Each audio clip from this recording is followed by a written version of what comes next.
上一节课呢，给大家分享了我们用防身手杖主要去击打对方哪些脆弱的点。这节课呢，我们主要来教大家我们用这个手杖怎么去打。记住4个字：戳、压、封、打。那么我现在来逐一的和大家简单的说一下，怎么叫戳呢？这个呢，也就是说我上节课和大家主要分享的，用这个压强比较大的一端去戳对方。比如说啊，对方把我抓住了啊，那么我可以怎么办？去戳他啊，戳。只要你这个压强的地方戳到我上节课说的任何的位置，下巴、鼻子啊、颞骨等等等等，胸窝啊，只要你点过去，或者他两个手抓着我的情况下，你戳他的腋下啊，只要你戳过去，对方一定会非常疼痛的。那么这个时候呢，你就可以趁此机会快速逃跑。这个是戳的一个用法，主要就是压强去点这些脆弱的地方。那么压来怎么压呢？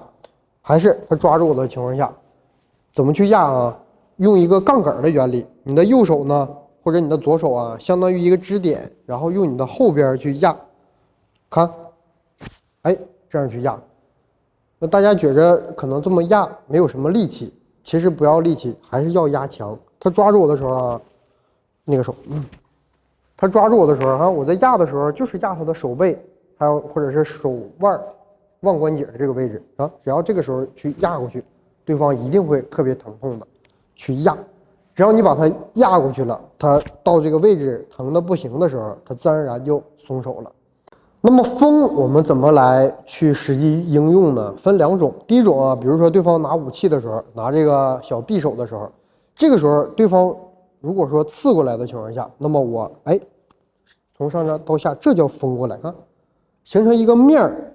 你如果这样去打的话，其实这叫点，你用这个点去打对方的这个点，这样呢命中的几率其实还是很小的。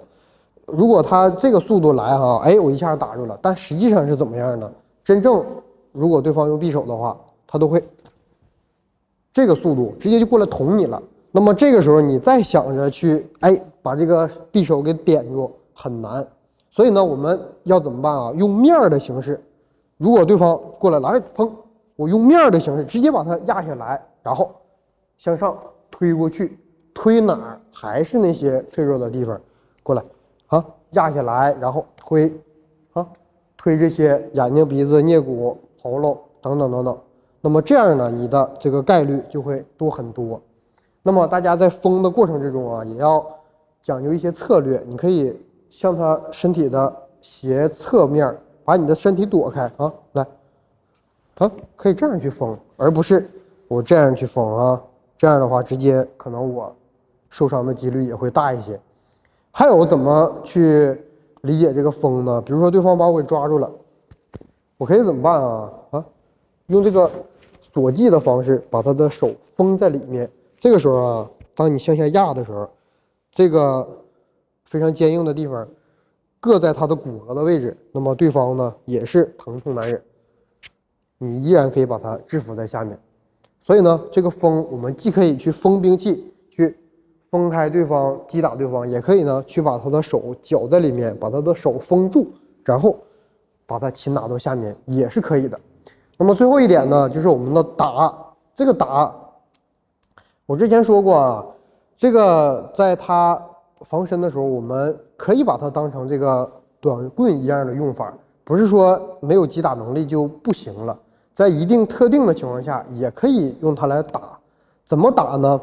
记住几个点啊，米字形的一个点啊，1、2、3、4，正好一个米字形。那么可以打他的耳朵、肩膀，这样打过来啊。这面也是一样的，上面就是头、鼻子或者是胸口啊，横面打手都是可以的。那么在打的时候呢，如果对方过来了啊，我可以切过来啊，直接打。还是啊，用这个头的位置去打我刚才说那些脆弱的地方，你不要去这样乱打啊，打他这个非常结实的三角肌啊、胸肌啊，打在这些地方，其实对于一个成年男性来讲的话，其实没有什么杀伤力。所以呢，怎么打对方，记住这4点就 OK 了：戳、压、封、打。记住这4个字，那么就是你这个防身手杖最重要的一个使用的技巧。上一节课呢，和大家分享了我们防身手杖对付对方的匕首，我们如何来克敌制胜。这节课呢，我们来说一下，如果对方拿的兵器比我长，拿一个长棍的话过来攻击我，这个时候我应该怎么样来通过手杖来防身？首先要记住啊，对方的兵器长，它最大的优势就是距离，它可以打到我，但是呢，我这个时候可能不一定能碰到它，这个是它的一个优势。那么我们在去用短克长的时候，就要避开对方的这个优势。怎么避开呢？想办法进到对方的身体里来。怎么进呢？其实和其他的这个道理都差不多。你要冲进来，冲进来的时候，这个时候对方的这个武器就发挥不了它的作用了。哎，这个时候我可以去发挥我短兵器的一个小的优势。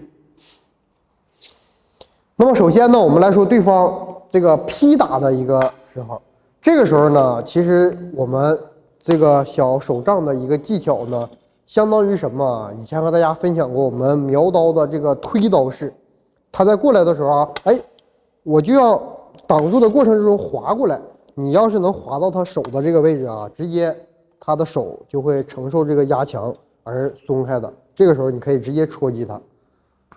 那么这个就是推过去的一个技巧，仅限于啊对方这个劈过来、横扫过来的时候，好，我直接滑过来，滑到他手的这个位置，然后去戳他，或者直接用力的滑下来，滑到头去把它推开也可以。记住啊，这个技巧呢，你只能用一次。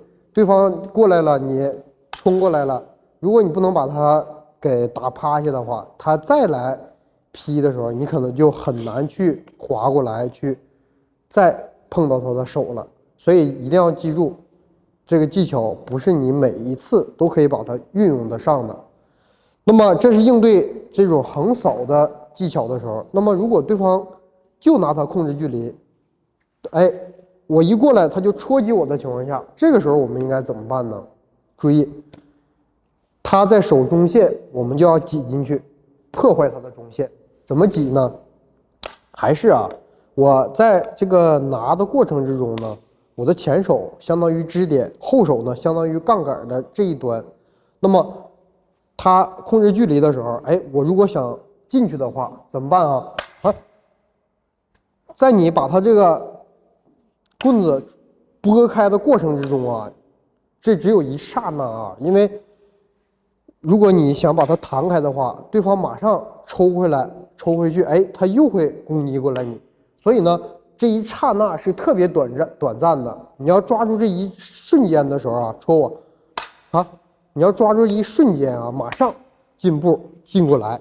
只要你躲过他棍梢的这个位置进来了，哎，这个时候呢，就是你的优势所在了。你可以马上戳，还是戳呀、压呀。去点呀，等等等等。那么这个呢，就是我们用短的进对方长的这个2个小技巧啊。要么呢，你直接推过去；要么呢，你就把它的这个中线把它拨开，然后进来。每一个呢都没有那么容易。最关键的一个要点就是什么？速度，能不能抓住这个时间差？能不能抓住这个距离感？你要想以短进长，就这2个关键的因素。距离感和时间差，只要你把这2个因素找好了，好，拨过来，砰就打他了。用手杖防身，那么已经和大家说了如何击打对方什么位置，主要的一个攻击的4个技巧。在街头格斗的时候，我们怎么通过它应对最简单的抓呀、掐呀、抱啊等等等等。那么今天我们就来和大家说一下，如果我们自己拿这个手杖防身的时候，我们如何去练习？我们练习哪一些才是最重要的？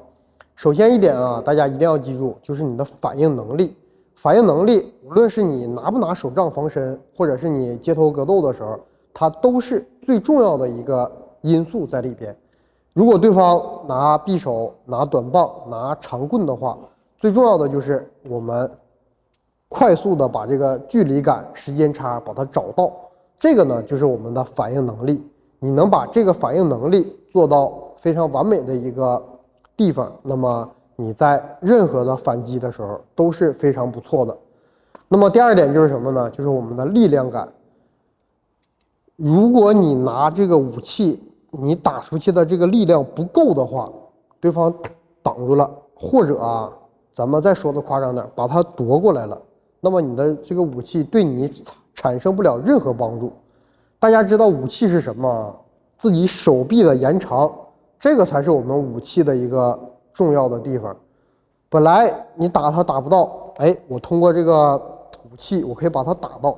本来呢，你打它打不疼，哎，我通过这个武器，我戳呀、压呀、点呀，把对方封在里面啊，我可以把它打疼、打趴下，那么才起到了它的作用。但是你力量感如果不够的话，你不能把它打疼，那么你拿不拿这个武器其实没有一点作用，反而会被对方夺走之后增加他的一个攻击力。所以第一点我说的就是反应能力，第二点呢我说的就是力量感，第三是什么？还是我们自身的一个耐力。你反应有了，速度有了，力量有了，耐力有了，那么这样呢，你在用这个武器的时候，你才可以事半功倍，而不是说我拿了它是一把这个手枪什么什么的，我不需要任何自身的一个优势，我就可以一搂扳机，对方就趴下了，这个永远不可能啊！所以大家一定要记住的是什么呢？技巧没有高低之分，功夫有深浅。如果你这个功力足够的话，刚刚我讲的是短棍的一套，手杖的一套防身技巧，那么你用短棍，用一些雨伞，用这个其他我们生活之中可以看到的，一样可以去防身，道理都是相通的。所以呢，希望大家在掌握技巧的同时，一定别忘了提升自身的一个功力所在。每天是不是有练习力量？最简单啊，每天坚持100个俯卧撑，力量对于我们普通人应对街头危险而言足够用了。看你能不能坚持住。每天呢，你是不是进行跑步一些耐力训练？每天呢，有没有这个进行一些反应能力的训练？仅仅这几项拿出半小时来讲，在应对大部分的街头危险就已经足够用了。所以呢，大家在学习任何的这个散打、搏击、防身等等等等技巧学习的同时，一定要提升自身胆力呀，这个空间距离的把握呀，这个才是你能不能取胜的关键所在。喜欢的朋友呢，别忘了点赞和评论。我是武术教练小易，咱们下回再见，拜拜。